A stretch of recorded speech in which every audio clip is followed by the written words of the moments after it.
that building a community in the online classroom is a lot like building community in the face-to-face classroom. I think giving students opportunities to speak in an unfiltered environment where they don't feel like they're being evaluated on their performance, that I'm not spying on them, that they have a chance to really interact in the target language together, simply with the goal of getting to know each other. So creating a lot of, I think, low stakes assignments, even assignments that don't really have any credit attached to them at all, where they have a chance to meet in either written chat rooms, in Zoom breakout rooms, in also a little bit more curated kind of introduction activities where I might ask them to respond to questions with a video message so that they have a chance to think a little bit, prepare their answer, maybe refilm themselves if they're not satisfied, and then respond to each other in a discussion board. So I think a lot of different kind of mini assignments that get them to introduce each other, get to know each other,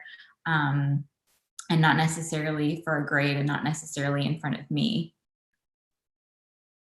An easy way to find out what your students like is that very first discussion board at the beginning of the semester where you introduce, you're supposed to introduce yourself. So I always have that, let's get to know each other discussion board. And I know those can be really boring, but I try to make them fun at least. And I do ask some personal questions. And I always tell them if you don't want to answer, you don't have to answer. But some things like, what do you like to do? Are you, your favorite hobbies, favorite music, those kinds of things. Share something boring about yourself. Share something interesting about yourself. Have you traveled abroad? Those kinds of things. And that's when you can really get to know what your students' interests are. And you can tap into those and try to make the class more personal and more interesting. And try to cater to, for example, one semester I had a lot of students who were from our aviation program. So we talked a little bit about aviation and Airbus and those kinds of things. So helps to make the content more relatable to them. That will definitely engage them more than if you just reuse the same material all the time and not try to engage more with who your students are in that particular class.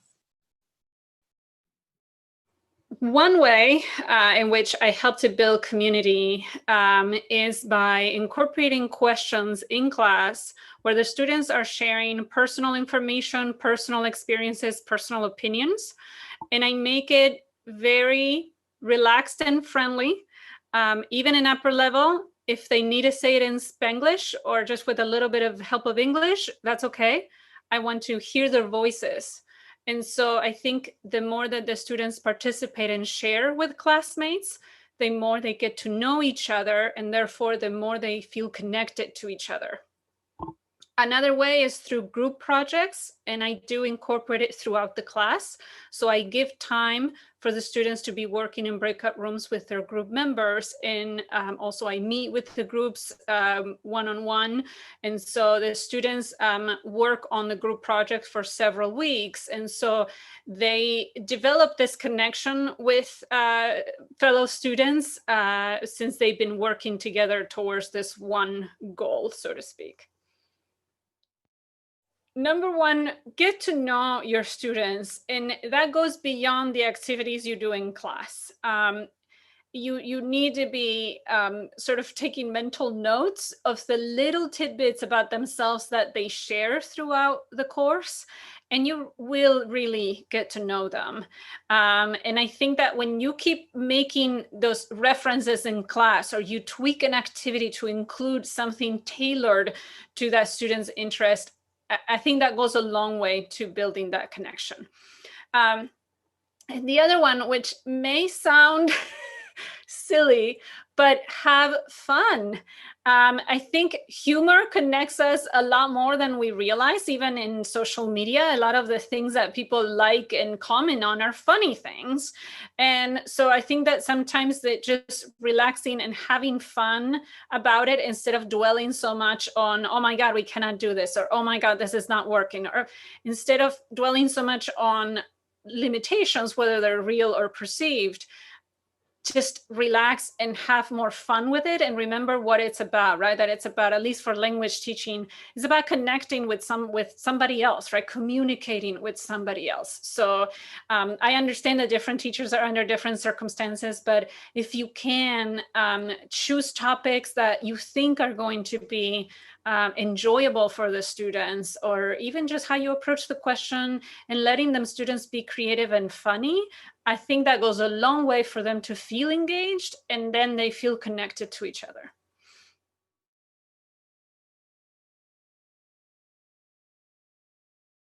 I think I'm always interweaving this idea of community into everything that we're doing in the course and the relationships that we're forming. One way I do this, first and foremost, I have a large enrollment course. My courses have 80 students in them, which is quite large for a language course. So strategically, I've assigned them to smaller learning communities of no more than 10 students, so that in every activity that we're doing, which are typically these asynchronous voice thread activities that require the video commenting or whatnot, they're always working with the same 10 students over and over again, so that they get to see each other and they get to interact with each other. Also, when I provide feedback, I often provide video feedback or voice feedback with them as well. After each week, there's also a self-reflection that's part of their assignment. And in that self-reflection, it's a five-point prompt, which includes what did I learn this week? What am I good at? What am I struggling with? What can I do to improve? What can my instructor do to help me improve? And the students are assigned to, one, create this self-reflection, write it out in the forum in Canvas. And then they also have to respond to a peer with the instructions of offering support, offering encouragement, offering a tip or an observation. So I'm always trying to think that they're the best support system for their peers. And oftentimes I see that these forums do indeed help them build this sense of relationship over time as they're collaborating both on the asynchronous activity and then these chat forums. I also point out in the onboarding webinar that one of the strategies for language learning is this buddy peer community. So reaching out to a peer, creating a study group, having a study buddy who can help you out throughout the process. Additionally, using the language coaches, the students are in small groups of no more than 3 or 4 students every week, meeting with their language coach for facilitated conversation practice. So yet again, they have the opportunity to interact with their peers live and in real time, which facilitates again this relationship and this idea of we're all in it together, community support, and that they have a lot of people to lean on. The topic of the interaction has to be interesting to the students. So it has to be something that the students want to talk about or they want to share something about. And the other thing is like, there's got to be a purpose for the interaction. If they feel like all they're doing is reading a list of questions that I gave them or practicing a particular verb tense or whatever, I feel like they lose interest quickly. But if it's a bit more organic and they're working towards finding out something in particular or completing something, or like I said, something like an infogap, I think they get more engaged, they get more into it. But first and foremost, the topic has to be interesting and engaging to the students. And it has to be a topic that is flexible enough. So if somebody doesn't feel very comfortable approaching it from one angle, that they can approach it from another angle. Luckily, it's not usually an issue that an experience would be negative, but I do try to create a positive environment. I think first by setting expectations, providing examples of good netiquette going into the course so that students know what to expect, and also providing models for them. So if I'm trying to foster a positive communicative environment, I might show an example of what I'm looking for. I might go myself first as an example to show sort of what I'm looking for, and then certainly provide very clear guidelines in the forms of rubrics as well, in terms of what I'm expecting, in terms of both their own contribution as well as their responses to how others might contribute. Do you have any ground rules for students to follow when they're engaging with their online classmates? Yes, we have, like I said, we have netiquette set up for the course so that before the students even begin the first day of classes, they go through kind of an introductory module on their own that includes a set of guiding principles for how to interact both in writing and in speech with their peers and with their instructor throughout the course.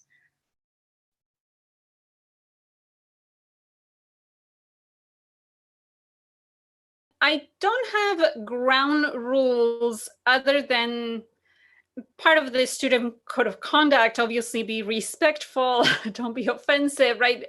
Other than that, specifically to online, I don't have ground rules, but I do have icons that I use in my presentations or in my slides to sort of signal to the student how I'm expecting them to participate for that particular activity. So I may have an icon for the microphone, an icon for the keyboard, icon if it's going to be a poll, an icon if it's going to be breakout rooms. And at least they understand what they're expected to do, so that people are not always typing or they're not always turning on their microphone if it's a quick question. I tell them that I prefer webcams on, so I prefer to see them, and I do keep my camera on. But I understand that not everybody feels comfortable with that, and they may have some very good reasons not to have their webcams on all the time or most of the time. And as long as the student just lets me know, I'm flexible. So I'm okay with hearing them and not seeing them. I've noticed that when I start class and I go one by one and I'm like, who do I see today? Oh, Sarah's there and Jim is there. And wait, where is Timmy, right? Little by little, everybody starts turning on their webcam. So without forcing them, without feeling like they're being forced, most of the students then turn on their webcams.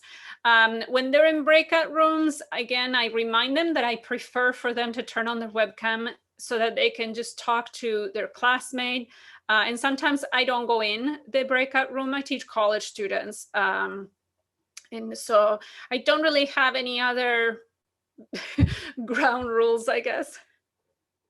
I do. I include in a syllabus like a netiquette type of list.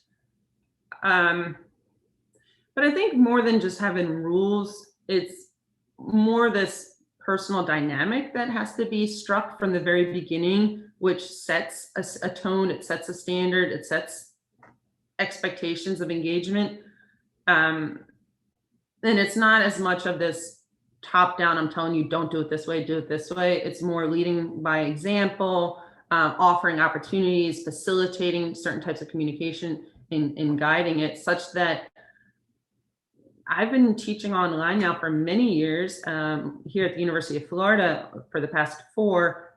I haven't had many issues. I've had very few issues with regard to how one responds to their peers or interacts with their coach. I can count them on less than one hand, the issues I've had. So I think you do need a policy, a code of conduct, so that if there is something that occurs, you can hold them accountable for it. But I think it's more important to be creating the right dynamics within the course.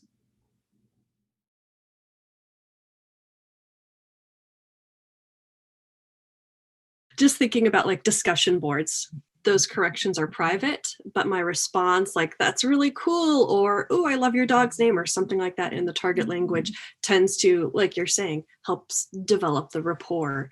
And once you have that relationship built, even though you may not know what your students look like,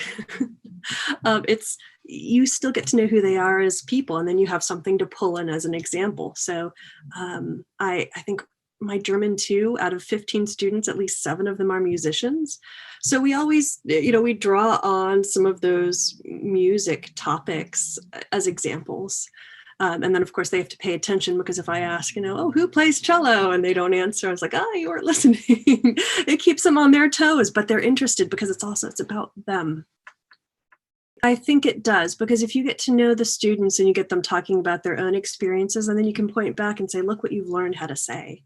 Look at how you've learned how to talk about your interests and ask about others. That does build confidence.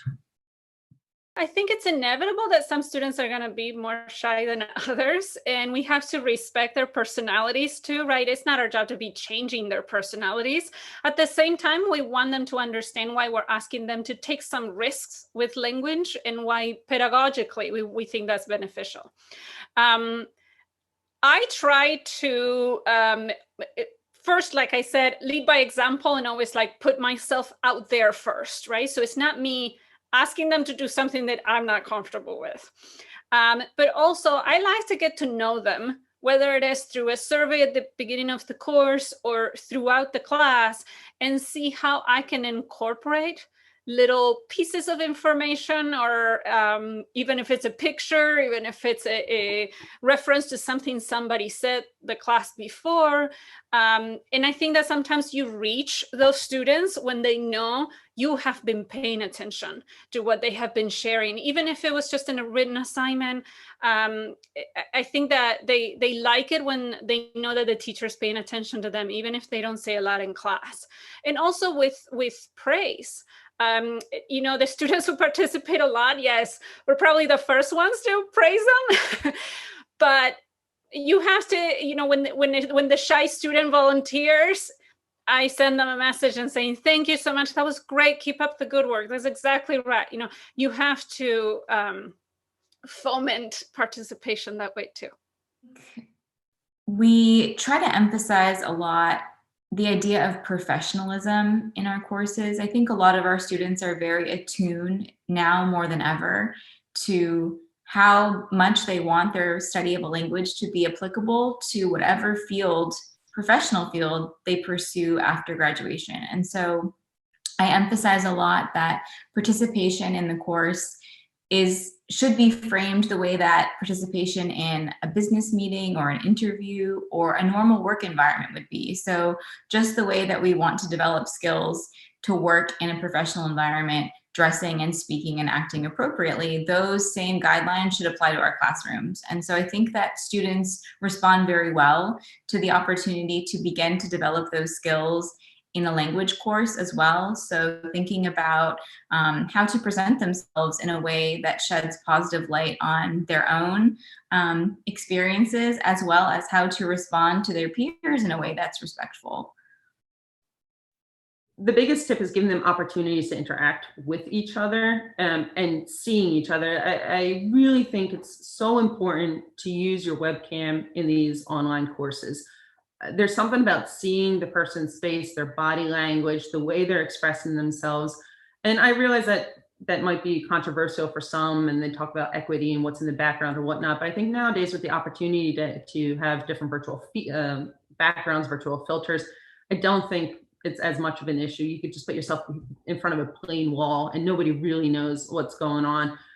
So I think encouraging the use of the webcam is huge for the video comments. I think having multiple opportunities and multiple ways of engaging with peers. Like I said, I have the asynchronous VoiceThread activities, I have the coaching sessions, I have the blog posting. So, and with a small number of peers so that you're building a relationship with these peers over time.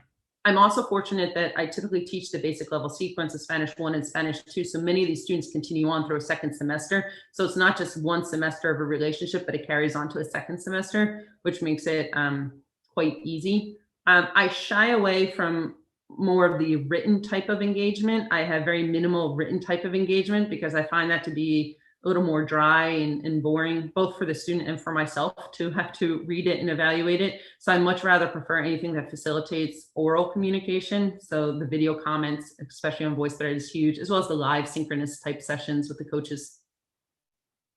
I've been teaching online for 9 years now. And so I can sort of predict by about the first month if they have done the orientation. I usually will either contact them by email. If I don't get any response by email, then I'll contact them by phone and just, go like, hey, did you know there is a message board? Hey, did you check over the course resources? And then especially with a phone call, I'm able to walk them through the process and get them to where they need to go. And a lot of them are like, oh, wow, like all these resources are right here. I didn't even know that would have helped me back in Unit 1. And then from that point on, you can tell that they're using the resources, because they'll send you messages. They refer, like, I looked at this on the message board, and they refer to those resources that you've pointed them towards.